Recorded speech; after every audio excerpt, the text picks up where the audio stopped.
मेरा मेरा जो फोकस है, मैं थोड़ा देख रहा हूँ यहाँ पे oil marketing companies HP, BP and IOC, तीनों में एक ठहराव है, कंसोलिडेशन है। और आज मुझे लगता है कि बीपी से इसका दिन है आउट परफॉर्म करने का, बाजार के सामने कॉन्ट्रा है। So it will be a buy in BP sell at 381। मेरा स्टॉप लॉस होगा 376 का, और ऊपर में इसका पहला टारगेट होगा 396 का, और उसके बाद 410। तो आज के लिए आप कह रहे हैं एक अपॉर्चुनिटी है, 396 तक के लेवल्स देखने को मिलेंगे, शांत है लेकिन ट्रेंड पकड़ेगा तेजी का बीपीसीएल। फटाफट आईटी कंपनियों पर भी नजर डाल लेते हैं, जहां पर एक तरफ बैंक्स की पिटाई हो रही है, टेक्नोलॉजी स्टॉक्स में तेजी देखने को मिली है। और याद रखिएगा आशीष के पोल में क्या कहा गया था कि टेक्नोलॉजी और एफएमसीजी में नया निवेश करने के लिए ब्रोकर्स बस बैठे ही हुए हैं, बेसब्री से इंतजार कर रहे हैं अच्छे लेवल्स का और पॉजिटिव कमेंट्री का। विप्रो आज नंबर्स आने वाले हैं, उससे ठीक पहले करीब ½ % ऊपर, लेकिन एचसीएल टेक के साथ साथ टीसीएस और इन्फोसिस में भी हल्की सी बढ़त देखने को मिली है। तो ये वो ग्रीन कैटेगरी के शेयर हैं आज इंडेक्स पर अगर आप नजर डालेंगे। एचसीएल टेक पर या फिर विप्रो पर शुभम आपको कोई ट्रेड दिख रहा है, एग्जीक्यूट करें तेजी का कॉल? हसरत जी, अगर कंपैरेटिवली देखें तो मुझे लगता है कि विप्रो में जो आज एक मूव बनता हुआ दिखा है वो ज़्यादा बेटर है। और आईटी स्टॉक्स एक डिफेंसिव रोल भी प्ले कर रहे हैं कुछ समय से, जहां पे बाकी बैंकिंग जैसे सेक्टर्स जब नीचे आ रहे हैं तो आईटी में बिल्टअप्स देखने को मिल रहा है। तो मुझे लगता है विप्रो के साथ में जाऊंगा। आज की जो ब्रेकआउट है उसको बिल्कुल पार्टिसिपेट करना चाहिए। करंट लेवल पे विप्रो खरीदें, 224 पे एक स्टॉप लॉस रखें और 238 तक का मुझे लगता है यहाँ पे टारगेट आता हुआ दिखना चाहिए। ओके, तो विप्रो ये वो स्टॉक है जो आप कह रहे हैं खरीदेंगे। इससे पहले बीपीसीएल, राजेश जी ने कहा कि यहाँ पर तेजी करने की राय है। लेकिन एक बार गुरांग सर के पास वापस आता हूँ। गुरांग सर, ये जो बैंक्स में गिरावट देखने को मिल रही है, एचडीएफसी बैंक की खबर के बाद देखिए थोड़ी गिरावट और बढ़ गई। पहले बीच में खबर आई परसों की शायद समय जो है वो बढ़ाया जा सकता है मोरेटोरियम का, तब फिसले बैंक्स। कल ये वाली न्यूज ने दबाया और आज फिर देखिए 300 पॉइंट के आसपास की कमजोरी बैंक निफ्टी में। बैंक निफ्टी पर आपका व्यू और इन खबरों को आप किस तरह से रीड कर रहे हैं, क्या सलाह देंगे दर्शकों को? तो हेमंत, अगर आपने छोटी या मध्यम अवधि के लिए यहाँ पर सौदे किए हैं और अगर आपके पास मुनाफा आ रहा है अब भी, तो मुनाफा समेटने की राय होगी दोनों में ही, एचडीएफसी लिमिटेड और एचडीएफसी बैंक में। लेकिन लंबी अवधि के लिए मेरे ख्याल से जो भी है, ये मोनेटोरियम की जो खबर आई उसके बाद हमने देखा कई बैंकों के मैनेजमेंट ने अपना वक्तव्य सामने रखा, हमने आरबीआई गवर्नर के वक्तव्य को भी सुना। अब निर्णायक तरीके से ये मामला सामने आ जाए और स्पष्टीकरण आ जाए, ये ज़्यादा मेरे ख्याल से उचित होगा क्षेत्र के लिए और जहाँ तक निवेशकों का सवाल है उनके लिए भी, क्योंकि ये कभी ना हाँ कभी ना वाला मामला कभी कभी गड़बड़ कर देता है। ठीक बात है। तो मैं ये मानता हूँ कि जब तक ये सिलसिला चलता रहेगा, शायद पहली तिमाही के नतीजे में आपको थोड़ा बहुत दबाव भी आता हुआ दिखेगा, जिस तरीके से अप्रैल, मई और जून में परिस्थिति थी और जिस तरीके से वातावरण था उसको लेकर के। लेकिन अगर लंबी अवधि का निवेश है तो निश्चिंत रहने की हम राय देंगे। और अगर इस खबरों को लेकर के या बिकवाली को लेकर के थोड़ा दबाव और बढ़ता है दोनों ही ट्विंस के ऊपर, एचडीएफसी बैंक और एचडीएफसी लिमिटेड पर, तो मेरा मानना है कि वो खरीदारी का मौका होगा, नई खरीदारी। और अगर आपके पास निवेश लायक पूंजी है तो और जोड़ना होगा।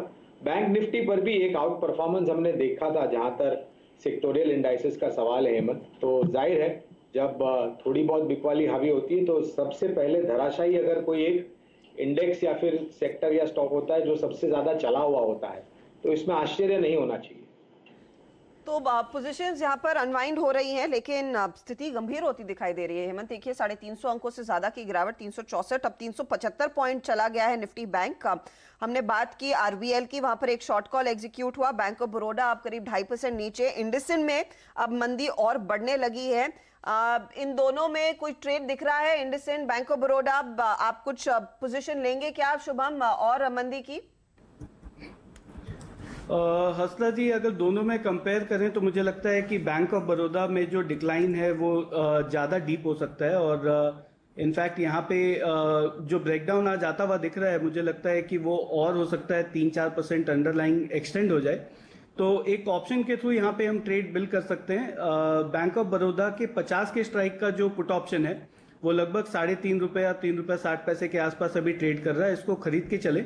एक स्टॉप लॉस मेंटेन करें ₹2.80 पे, और मुझे लगता है कि 5 से ₹5.5 तक के टारगेट इसमें आते हुए दिख सकते हैं। तो बैंक ऑफ बड़ौदा मेरा प्रेफर्ड पिक होगा यहाँ पे फ्रेश शॉट इनिशिएट करने के लिए।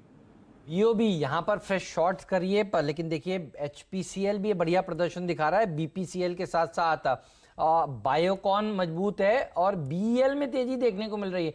तो बढ़िया जो सेक्टर चल रहे हैं वो डिफेंसिव ही चल रहे हैं, और आईजीएल और एमजीएल ये दो और ऐसे स्टॉक्स हैं जहां पर अच्छी खरीदारी होती हुई आपको नजर आएगी। एक बार डायरेक्टर साहब दिखाइए वो सेक्टर्स जहां पर सबसे अच्छा प्रदर्शन देखने को मिल रहा है और वो सेक्टर्स जो आज के दिन में अंडर परफॉर्म कर रहे हैं। तो आपको नजर आएगा बैंक्स तो अंडर परफॉर्म कर ही रहे हैं, लेकिन सबसे अच्छा प्रदर्शन आईटी और एफएमसीजी कर रहा है और फार्मा शेयर कर रहे हैं। तो आईटी में तेजी है, निफ्टी में भी अगर आप देखें तो इन्फोसिस, टीसीएस ये अच्छा प्रदर्शन दिखाते हुए, और ये बढ़िया बात है। तो इनकी मदद आज भारतीय बाजार ले रहे हैं और आईटीसी इसकी मदद ले रहे हैं। डिफेंसिव स्टॉक है और देखिए जब बाजार थोड़ा सा ढीला होता है तो आईटीसी में अच्छी रैली देखने को मिलती है, और आज बिल्कुल वैसा ही हो रहा है। आईटीसी पर कोई राय हो तो बताइए, क्योंकि आज इसका ओपन लो बिल्कुल सेम है। शुभम जी, क्या यहाँ पर लोग छुपने की कोशिश करेंगे?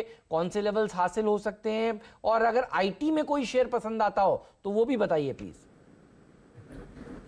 हेमंत जी, बिल्कुल आईटीसी में लोग छुपने की कोशिश करेंगे और उनको शेल्टर भी मिलेगा, बिकॉज आज जो सुबह हमने शुरुआत की थी वो एफएमसीजी एज अ सेक्टर से की थी, और एफएमसीजी और आईटी ये दोनों ही सेक्टर मुझे लगता है कि इस तरह के मार्केट में आउट परफॉर्म करेंगे। तो आईटीसी में अगर हम देखें तो कल एक रिवर्सल हुआ था, इंपॉर्टेंट सपोर्ट जो 195 के आसपास है वहां से स्टॉक रिवर्स हुआ था, और अब मुझे लगता है कि यहाँ से थोड़ा और अपसाइड आता हुआ दिखेगा। और ट्रेडिंग पर्सपेक्टिव से अगर हम देखें तो 205 तक के लेवल यहाँ पे आते हुए दिख सकते हैं, लेकिन मार्केट में जिस तरह से दबाव बना हुआ है तो ऑप्शन के थ्रू हम ट्रेड लेंगे तो थोड़ा सा सेफ रहेगा। तो 200 के स्ट्राइक का कॉल ऑप्शन आईटीसी में खरीदे, लगभग ₹6 के आसपास अभी ट्रेड कर रहा है। इसमें एक छोटा सा स्टॉप लॉस ₹5 पे मेंटेन करें, और मुझे लगता है कि ₹9 तक का टारगेट ये कॉल ऑप्शन के लिए बनता हुआ दिख सकता है। और वही आईटी में जो आपने बात की, मुझे लगता है कि आईटी में मुझे अगर कोई स्टॉक खरीदना है तो रिलायंस के बाद जो नेक्स्ट सबसे ज्यादा बड़ा कंट्रीब्यूटर जो निफ्टी के लिए रहा है वो रहा है इन्फोसिस, और मैं इन्फोसिस के साथ ही जाऊंगा अगर मुझे फ्रेश बेट लेना है। तो इन्फोसिस में भी एक ऑप्शन के थ्रू हम ट्रेड ले सकते हैं। 800 के स्ट्राइक का जो कॉल ऑप्शन है वो अभी ₹27 पे ट्रेड कर रहा है, इसको खरीद के चलें। ₹22 पे स्टॉप लॉस मेंटेन करें, और ₹38 से ₹40 तक का टारगेट ये कॉल ऑप्शन के लिए आता हुआ दिखना चाहिए। तो देखिए आईटी और